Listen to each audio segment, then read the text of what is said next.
took a shit while I traded today. Good morning.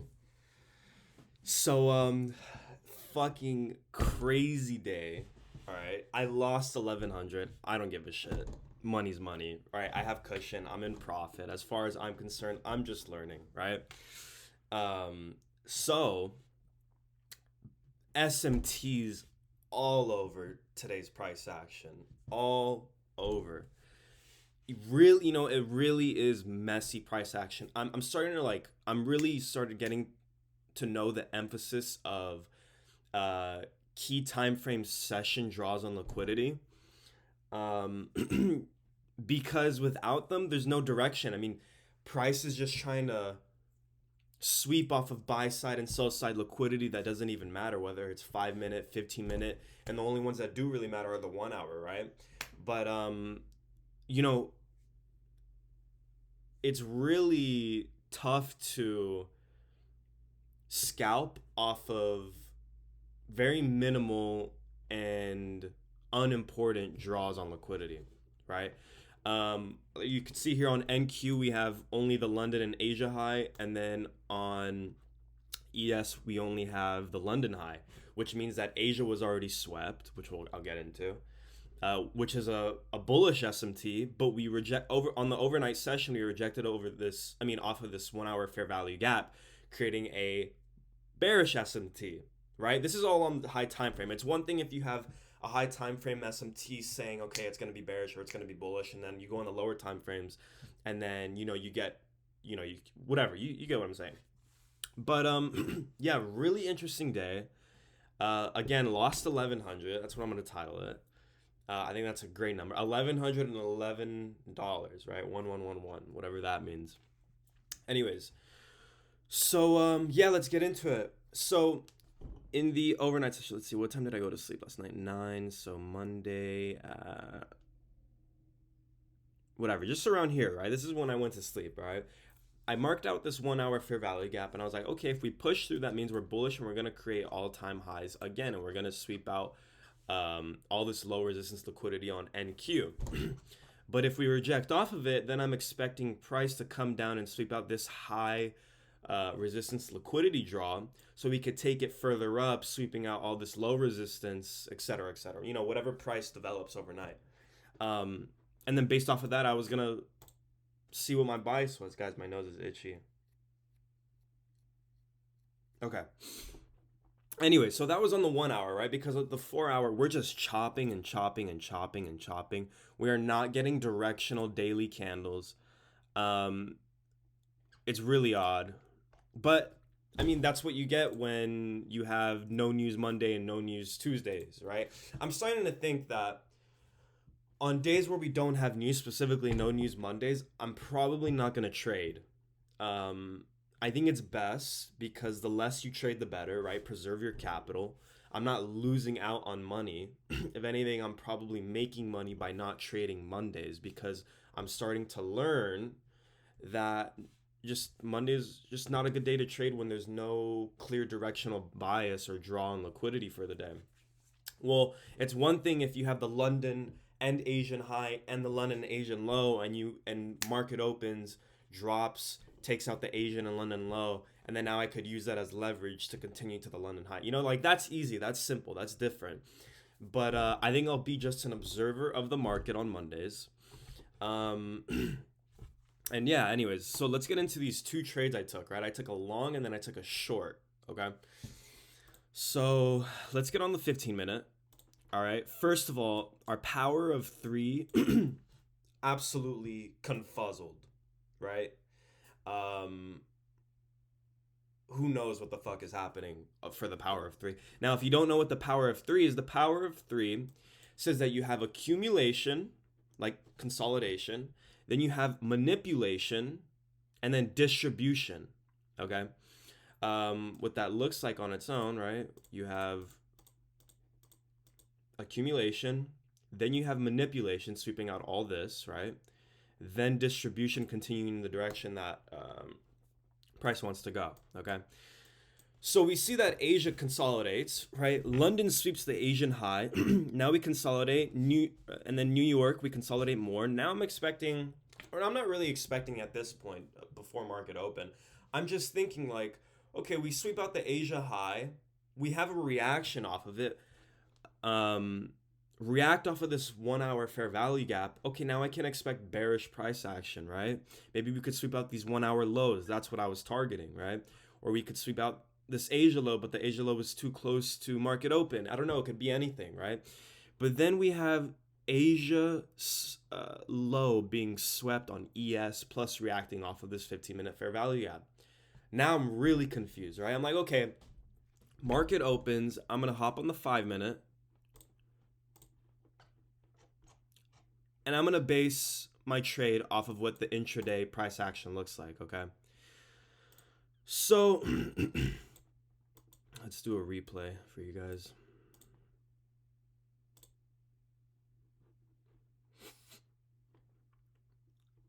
No, let's not do it on here. Boom. Yes. Boom. Boom. All right, I'm going to show you NQ. Okay. Let's go by.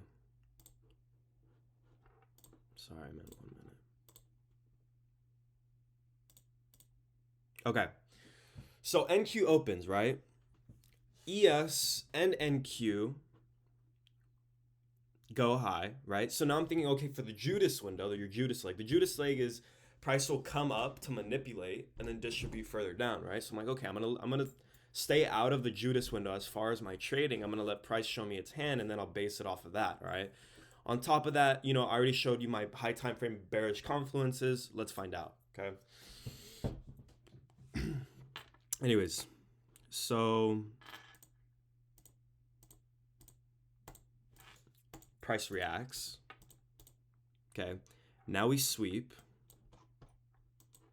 I don't even remember this trade. I'm not really focused. This is the way I'm going to approach this, journals. I'm not focused on price action, right? It wasn't really a matter of, oh, I took the wrong trade because I saw these confluences or these confluences were right and made me think this. I'm not going to go like that, right? This all could have been avoided if I had just not traded, because what was it that I told you yesterday that I wrote on my desk? You know what messy and clean price action looked like. Get selective. I wasn't selective today, right? This all could have been avoided over that. So excuse my lack of due diligence on explaining how price made me took the trades I wanted to trade, right? Because I can guarantee you that I could find a great entry model off of any price action, but depending on the market condition, that's how you'll know if you should or shouldn't be trading, right? And this is horrible price action. You'll see as it develops, it's just choppy, it's everywhere. Yeah, we're taking draws out on liquidity, but how much time does that really give us to get an entry model off of it? Anyways, so let's continue, right? Okay, great. Now I see that. Okay, right here we create an SMT. Where are you? Right? We have a bullish SMT divergence right here, okay? And then you'll see it on here too. Boom. Awesome, okay? Okay, so Daniel, now market open comes, the Judas window is open. We sweep up this this buy side liquidity, but we don't sweep it on ES. Okay, now we have a bearish SMT. Sure. But that's our Judas leg, supposedly, during this market, right? Is that price came up, manipulated higher, and now we're going to distribute lower. Okay. But we're not getting that reaction. We're not pushing through. We're failing to create 5-minute bearish structure. So now I'm thinking, okay, well, we swept this right here. And then I go on the 1 minute. Now I see a 5-minute change in state of delivery. Okay, I'm not really favorable on any direction in this. So I'm going strictly based off of what price is giving me. I'm getting a 5-minute change in state of delivery, which is a really good confluence to have. I have a bullish SMT, and we're reacting off of it. We're reacting off of a sweep, because we have the sweep right here of liquidity. This is our liquidity. Our sell side liquidity gets swept. We react. We're failing to create. We're failing to print lower. Okay. So then as soon as we get up here, I get a little bit of a late entry. Doesn't really matter. Okay. I'm in drawdown. Okay, great. We reacted. We came up. Now we're going back down. I get stopped out. Okay. I don't really know what to think. You know, look at price. This is on the 1 minute time frame. It's just chop and chop and chop and chop until we just break out. So there was really no way for me to tell. Like I said, I'm not going to critique my entry model because when you have the right confluences, you're able to stack them together and you're able to remove yourself from the ideology of gambling price or gambling with your emotions and gambling with your feelings. I can put trust into my own entry model, right? So I'm not really worried today about, oh, okay, price actually swept this high and then continued lower or rebalancing off of equilibrium. Again, I'm not really worried about that, right?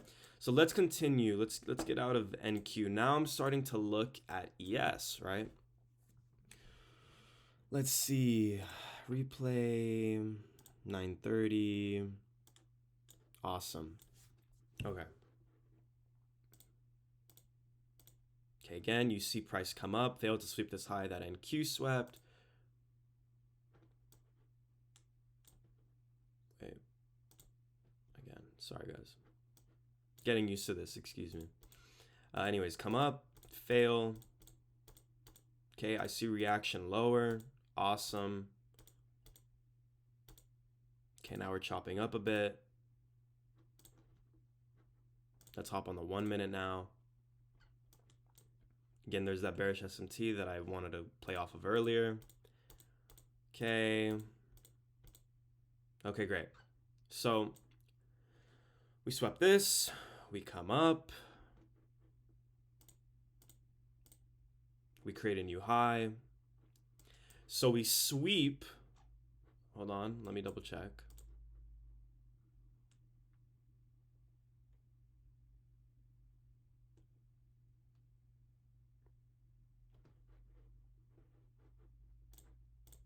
We're going to continue.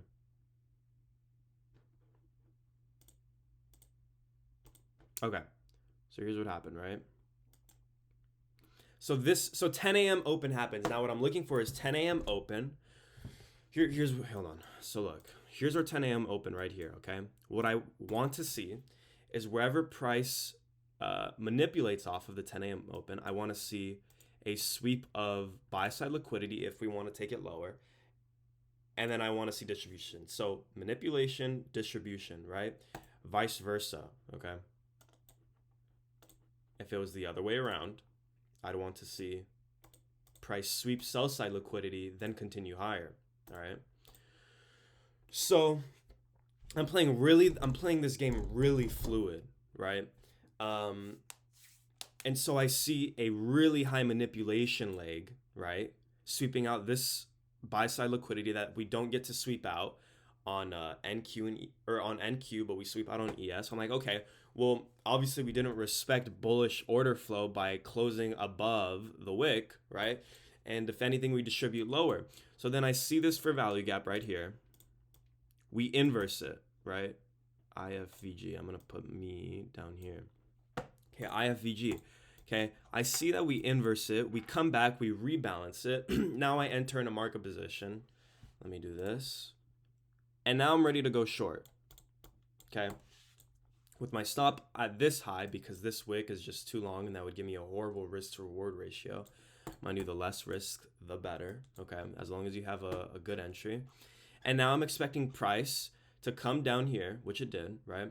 But it wasn't at a long enough distance for me to want to take partials, right?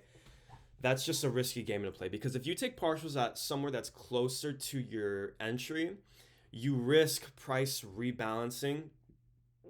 Because if you hit TP1, I don't care who you are, I don't care what you do, I don't care what entry model you have.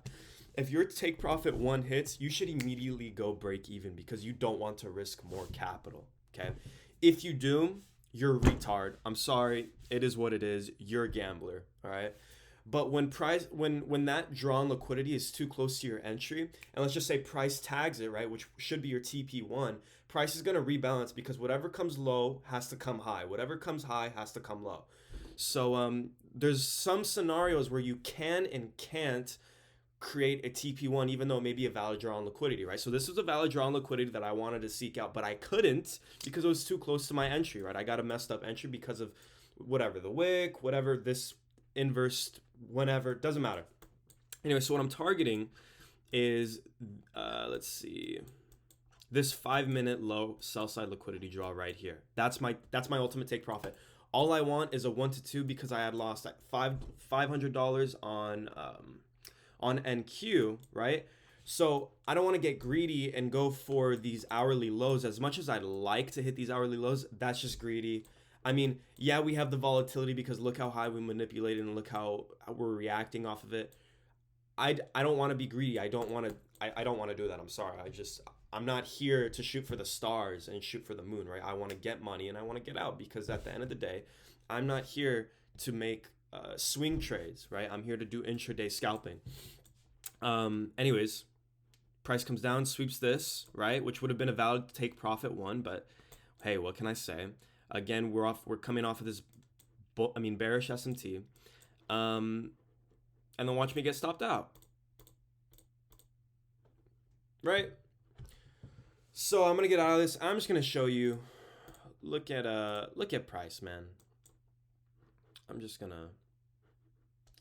actually gonna clear all this, right? I really want you to look. We're ranging between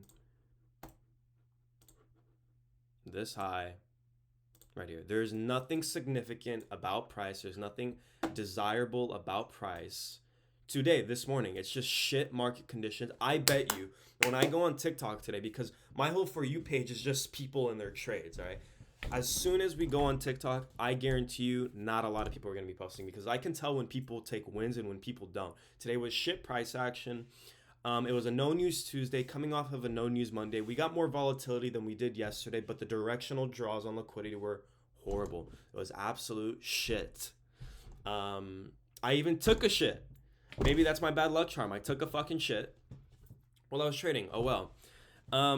Yeah, guys, I mean, that's pretty much it. Midnight open had no relativity. It did up here, but it swept, right? So I don't know. There's really nothing to tell you other than I shouldn't have traded. I don't think, unless you have an entry model that works off of these kind of market conditions, I don't think anyone should have traded. But if you did and you made money, good for you. It may be luck, it may be not. But I got to remember this note right here. You know what messy and clean price action look like. Get selective. So from now on, what I'm going to do is when you have to learn to eat shit, right? This is the only profession where you actually pay money every single time you make a mistake. Now, if you're an entrepreneur and you're creating a business, you're not always paying for your mistakes. You could do a right thing and lose money, right? Or you could make a mistake in business, but you have enough luck to come out of it with money. But with trading, you really do make mistakes because there's so many intricate things that happens that causes you to lose money, right? Based on your decisions. Mind you, 90% of trading, I've said this to all my friends that ask me about trading, 90% of trading is psychology, the 10% is a good entry model. So you could have the most dominant... You're lying. Well... Order filled. So that's what happens when you don't close out your take profits. You accidentally enter into another position. So I gotta update my P&L for the day to 1160, which I'll do. Yeah, I'm getting used to Top Step, but I'm not really worried. Mind you, I'm still in profit. I'm up $1,400 on $100,000. I'm not really worried. I'm not in a rush to make money. And that's why I'm going to succeed. I guarantee you. This is my first video. I guarantee you that I'm going to succeed. I promise you. I just made a video. I just made multiple videos on my phone yesterday talking to myself, talking to my wife, and talking to my kids, right? And while I was talking to them, I wasn't talking about, I want to do this when I'm older and I want to have this amount of money. I was so confident, truly deep down in my heart, that I would have X amount of money, X amount of time at this age, whatever. I was speaking to myself in the future being like, yeah, I already know this shit's going to happen, but, just to set the record straight, I'm going to record it, right? And that's that kind of mentality you have to carry into trading. Otherwise, you're just gonna lose because you're gonna get emotional. You're gonna start wanting to gamble. Um, Let me do this. I'm talking more than I'm showing, so increase. Awesome. I'm bigger. Um, yes. I mean, again, this is me just yapping, right? I don't expect anyone to listen. I honestly expect my viewer engagement to go down after 5 minutes. I really don't care. I could care less. I don't know if it's I couldn't care less, I could care less, whatever. So far going on 20 minutes of this video. This upload's gonna take maybe like 3 hours, but who gives a shit? It's for me, not for you. But yeah, that's really the mentality you should be carrying into trading. Um, and so now I just have to sit back. I have to understand that my willingness to trade in shit market conditions, and it was very obvious. It's not like I got tricked into it, because there's times when you will actually get a good setup, you will have good price action, but the market's so unpredictable that you get stopped out and you lose money. It happens. That's okay. I'm completely okay losing based off of bad luck. I'd rather lose off of bad luck than lose off of my inability to carry out my due diligence. Look at this. Look how far we're printing. Holy shit. Are we gonna take out these hourly lows? Hold on. We're gonna aim for these hourly lows. Look at that. So my drawn liquidity was the hourly low, right? But I wanted to stay safe and just take out this 5-minute low in between this range. But I got stopped out. This is what I'm gonna explain bad luck in trading, right? I take an entry off of here because I have the right draw on liquidity. When you have a right draw on liquidity, that means price is going to go to the direction that you aimed for it to do so. Not that you control the market, but sometimes you'll get stopped out.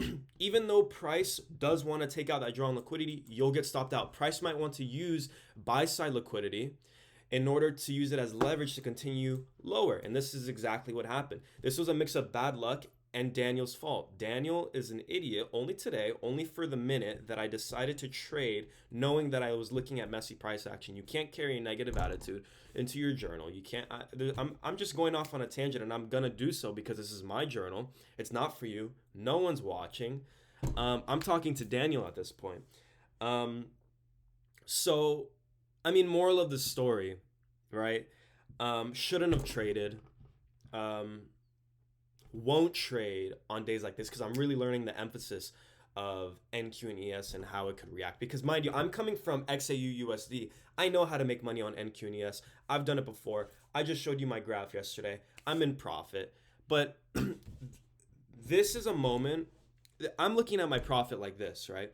I want to become the best trader and the best Daniel that I can become. So in order to do so, whatever money I make, I'm just going to use it as cushion to learn, because at the end of the day, I'm still a beginner on NQ and ES. I have no issue losing money. I have so much faith in my Lord that he will give me provision at the right time that I don't care about making money right now. I may care about making money as I'm trading because that's when emotions are flustered, etc., etc. But at the end of the day, I have to really let my trust in the Lord and that he'll provide leak into my trading. And so I'm going to stay really prominent. And at the end of my trade, even though during my trade I may care about making money, but at the end of my trade I need to lean back, which I always do now. And I need to trust that this guy right here is going to be the reason why I am successful.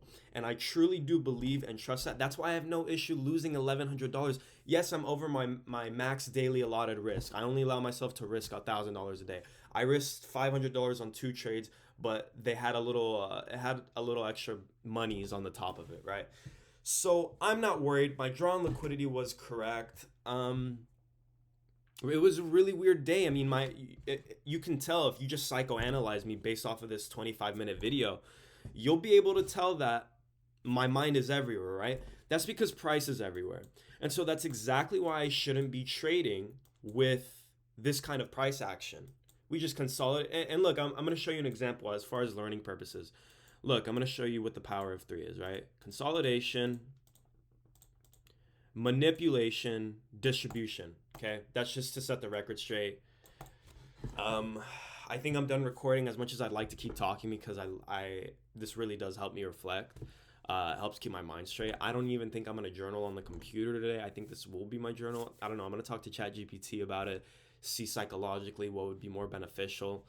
Um, but yeah, you'll get this 25 very long minute video with no one watching. Um, Great trading day because I learned something. Um, and I drilled something into my brain because I lost money doing so, right? I paid for my mistake. And yeah, I wish you guys the best of luck. Tomorrow, I will be looking for a trade under the assumption that we have clear draws on liquidity.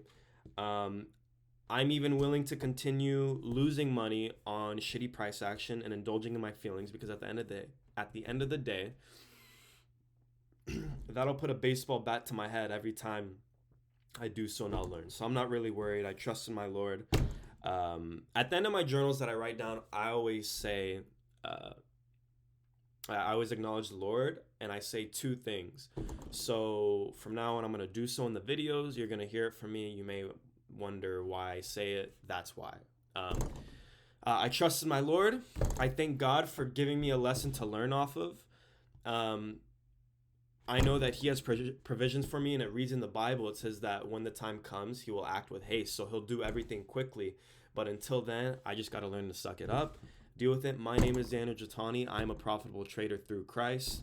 I execute based on logic, not fear. My edge is my skill, not my emotions. Have a good one.